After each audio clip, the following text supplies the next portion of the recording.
या कुक्षि विवरे कृत्वा स्वयं रक्षति सर्वतः नमामि जननीं देवीं परां प्रकृतिरूपिणीं कृच्छ्रेण महता देव्या धारितोऽहं यथोदरे तत्प्रसादात् जगद्दृष्टं तन्मातर्नित्यं नमोऽस्तु ते पृथिव्या यानि तीर्थानि सागरादीनि सर्वतः वसन्ति यत्र तां नौमि मातरं भूतिहेतवे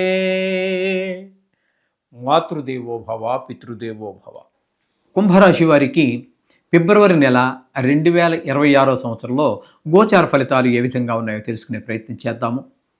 ఇక్కడ కుంభరాశి వారికి జన్మంలోనే రాహుగ్రహ సంచారం జరుగుతున్నది. అదే కాకుండా అంటే ఇది ఎక్కువ కాలము నెల పూర్తిగాను అదే రాశిలో ఉండేటువంటి గ్రహం రాహుగ్రహం. ఇకపోతే 4 గ్రహాలు బుధుడు, శుక్రుడు, రవి, కుజుడు, వీళ్ళు ఈ 4 గ్రహాలు కూడా ఇప్పటి వరకు వ్యయస్థానమైనటువంటి మకరంలో ఉండి అక్కడ ప్రారంభమైంది. ఈ నెలలో వారి యొక్క ప్రయాణం అక్కడే ప్రారంభమై వారి వారి సమయం అయిన తర్వాత వారందరూ కూడా సంక్రమణం చెంది కుంభరాశిలో అంటే జన్మంలోని ప్రవేశిస్తూ ఉన్నారు. కాబట్టి వీరి గురించి మనం మాట్లాడుకోవాలి అన్నట్టయితే ముఖ్యంగా వెనక నుంచి వ్యయస్థానమైనటువంటి మకరం నుంచే ప్రారంభించవలసి ఉంటుంది. ఇక్కడ మొదట ముఖ్యంగా రాహు గురించి చెప్పుకుందాం. ఈయన పూర్తి నెలంతా ఉండేటటువంటి ఈ గ్రహం కాబట్టి రాహు జన్మంలో ఉన్నప్పుడు అన్నీ కూడా చెడు ఆలోచనలు, చెడు ప్రవర్తన ఉండేటటువంటి అవకాశమే ఎక్కువగా కనిపిస్తూ ఉంటుంది. దాన్ని మీరు స్వయంగా నియంత్రించుకోవాల్సి ఉంటుంది. రాహు అనుకూలంగా లేనప్పుడు మనకి విషక్రిములు అయినటువంటి బొద్దింకలు, బల్లులు, తేళ్ళు, జెర్రులు, దోమలు కూడా విషపురుగులే కదా, అట్లాంటి వాటి వల్ల కూడా ఇబ్బందులు ఎదుర్కోవాల్సి వస్తుంది రాహు వలన. ఇకపోతే ఈ 4 గ్రహాల గురించి మనం చెప్పుకుందాము.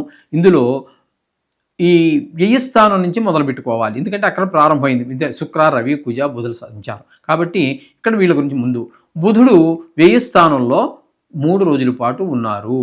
కాబట్టి 3వ స్థానంలో బుధుడు ఉండటం వల్ల ఎవరి యొక్క సహాయ సహకారాలు, కుటుంబ సభ్యులు కావచ్చు, బయట వారు కావచ్చు, ఆఫీసుల్లో కావచ్చు, తెలిసిన వారు కావచ్చు, తెలియని వారు కావచ్చు, ఎవరి దగ్గర నుంచి ఏ విధమైన అయినటువంటి సహాయ సహకారాలు అందుకోజాలము. అలాగే కుజుడు 23 రోజుల పాటు ఏ స్థానంలో ఉన్నారు, అప్పుడు ఆయన వల్ల ఫలితం లేదు. తదుపరి 5 రోజులు జన్మంలోకి వచ్చారు. జన్మంలో ఉన్నప్పుడు అది చెడు ఆలోచనలు, చెడు ప్రవర్తనలు ఇట్లాంటివి. వ్యయంలో ఉన్నప్పుడు ధన వ్యయము, ధన నష్టము, కొంతమందికి కలత్ర నష్టము, శత్రుభయము, ఇట్లాంటివన్నీ మనోవిచారం ఇవన్నీ కలుగుతుంటాయి. వ్యయ స్థానంలో ఉన్నటువంటి ఈ 4 గ్రహాల వల్ల కూడా అదే ఫలితం ఉంటుందండి. రవి 13 రోజులు ఉన్నారు. ఆయన వల్ల కూడా ఏ విధమైనటువంటి సుఫలితాలు ఉండవు. ధన వ్యయం, ధన నష్టం, కలత్ర నష్టం, కారాగారాలు, శత్రుభయము. ఇందులో కారాగారం అంటే మరి ఈ మనం రాశి ఫలితాలు చెప్పుకునేటప్పుడు ప్రపంచవ్యాప్తంగా తీసుకున్నట్టయితే 830 కోట్లని 12 రాజులు పెట్టి భాగిస్తే సుమారుగా 70 కోట్ల మంది. అందులో పరమ పుణ్యాత్ములు ఉంటారు, పరమ దుర్మార్గులు ఉంటారు. ఆ దుర్మార్గులు కొంతమందికి కారాగార శిక్ష పడేటటువంటి అవకాశం కూడా ఉంటుంది. ఈ విధమైనటువంటి ఫలితాలన్నీ కూడా ఉంటూ ఉంటాయి ఏ స్థానంలో ఉండటం వల్ల. అక్కపోతే ఇక 2వ స్థానంలో ఒక 5 రోజులు ఉంటారు. అక్కడ కూడా కుటుంబపరమైనటువంటి ఇబ్బందులు, ఆర్థికమైనటువంటి ఇబ్బందులు తప్పితే కుజుని వల్ల కూడా మనకి అంతకంటే శుభ ఫలితములు ఆశించజాలము. అలాగే రవి యొక్క సంచారం తీసుకున్నట్టయితే వ్యయంలో 13 రోజులు. ఇక్కడ కూడా అంతేనండి. వ్యయం, డబ్బులు ఖర్చు, ధన నష్టాలు, మోక్షాలు, శత్రుభయాలే ఇవన్నీ కూడా ఈ విధమైనటువంటి ఫలితాలే వస్తూ ఉన్నాయి. అదే రవి మళ్ళీ ద్వితీయ స్థానం అదే జన్మంలోకి వ్యయం నుంచి జన్మంలోనికి వస్తున్నారు. జన్మంలోకి వచ్చాక కూడా ఆయన వల్ల జరిగేది ఏమి లేదు. చెడు పక్క ఆలోచనలు, కోపం ఎక్కువ ఉండటం, అలాగే చెడు ప్రవర్తన, వీటి వైపు ఎక్కువ ఆకర్షితులయ్యేటట్టు అవకాశాలే మనకి గోచరిస్తూ ఉంటాయి.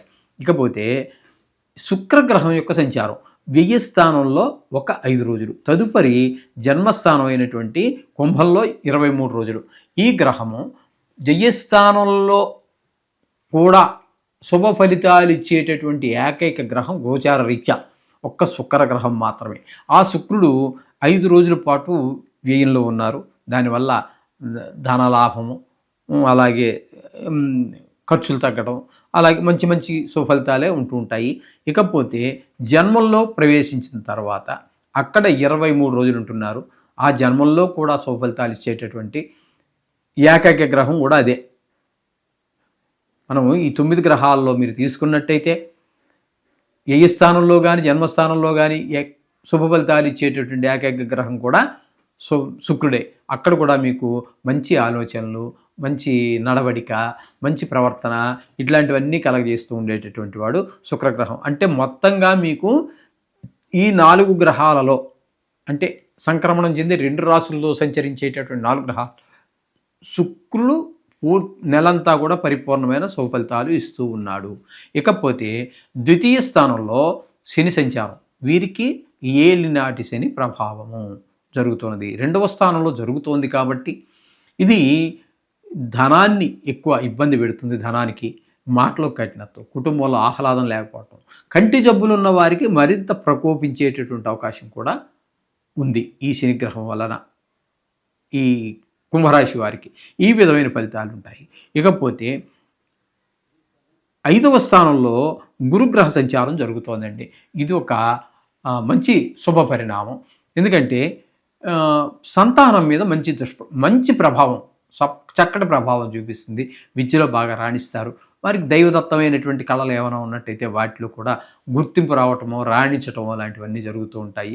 మంచిగా చదువుకోవటం, మంచి స్నేహం, ఇట్లాంటివి, మంచి బుద్ధి బాగా పనిచేయటము, ఇలాంటివన్నీ కూడా గురుగ్రహం వల్ల ఏర్పడుతూ ఉంటాయి. అదే కాకుండా వివాహం కానిటువంటి వారు ఎవరైనా ఉన్నట్టయితే వారికి వివాహం జరిగే అవకాశాలు కలగడం, అంటే పిల్ల నచ్చిందనో తాంబూలాలు తీసుకోవటము అట్లాంటివి జరుగుతూ ఉంటాయి. కొన్ని సందర్భాల్లో వివాహం కూడా జరుగుతూ ఉంటుంది. గోచార రీత్యా వివాహ సమయంలో చాలా చెప్తారు. అందులో గోచార రీత్యా పంచమ స్థానంలో గురువు ఉండటం కూడా ఒకటి. కాబట్టి ఈ విధమైన అవకాశం. ఒకవేళ పెళ్ళి అయిపోయే ఉందండి, వారికి మరింత భార్యాభర్తల మధ్యన మరింత అనుకూలంగా ప్రేమ, 5వ స్థానాన్ని పూర్వపుణ్యము, ప్రేమ ఇట్లాంటివన్నీ ఇండికేట్ చేస్తూ ఉంటుంది. కాబట్టి వీరికి ఈ ప్రేమ మరింత భార్య మీద, పెళ్ళి అయితే భార్య మీద వారి ప్రేమ మరింత ద్విగుణీకృతం అయ్యేటువంటి అవకాశం గోచరిస్తూ ఉంది. ఇకపోతే 7వ స్థానంలో కేతుగ్రహ సంచారం, ఇది అనుకూలమైన పరిణామం కాదు. భార్యాభర్తల మధ్యన గొడవలు, భాగస్వామ్యాల మధ్యన అభిప్రాయ భేదాలు కల్పించేటటువంటి పరిస్థితి ఈ కేతుగ్రహం 7వ స్థానంలో ఉండటం వల్ల ఈ విధమైన ఫలితాలన్నీ కూడా మనకి కుంభరాశి వారికి కలుగుతూ ఉన్నాయి. మొత్తంగా మనం చెప్పుకోవాలి అన్నట్టయితే ఈ రాశి వారికి ఒక శుక్రుడు పరిపూర్ణమైనటువంటి నెలంతా కూడా సుఫలితాలు ఇస్తూ ఉన్నారు. అలాగే గురువు పరిపూర్ణమైనటువంటి నెల రోజులు కూడా శుభఫలితాలు ఇస్తూ ఉన్నారు. 2 గ్రహాలు పరిపూర్ణమైనటువంటి ఫలితాలు ఇస్తూ ఉన్నాయి. మిగతా గ్రహాలన్నీ కూడా ప్రతికూలమైనటువంటి ఫలితాలే ఉన్నాయి. కాబట్టి ఏదో బుధుడు పర్వాలేదు అనుకోండి, బుధుడు కూడా మనకి అంత జన్మల్లో అంత అనుకూలమైనటువంటి ఫలితం కాదు.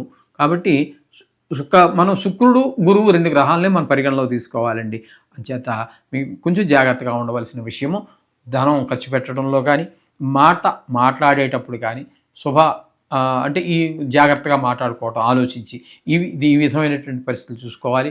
అలాగే మనం నిత్యం ప్రార్థించేటటువంటి ఆ నవగ్రహాలని రోజు స్మరించుకోవటము. ఇంకా మీకు అదృష్టం ఏంటంటే మహాశివరాత్రి, సంకటహార చతుర్థి 2 ఉన్నాయి.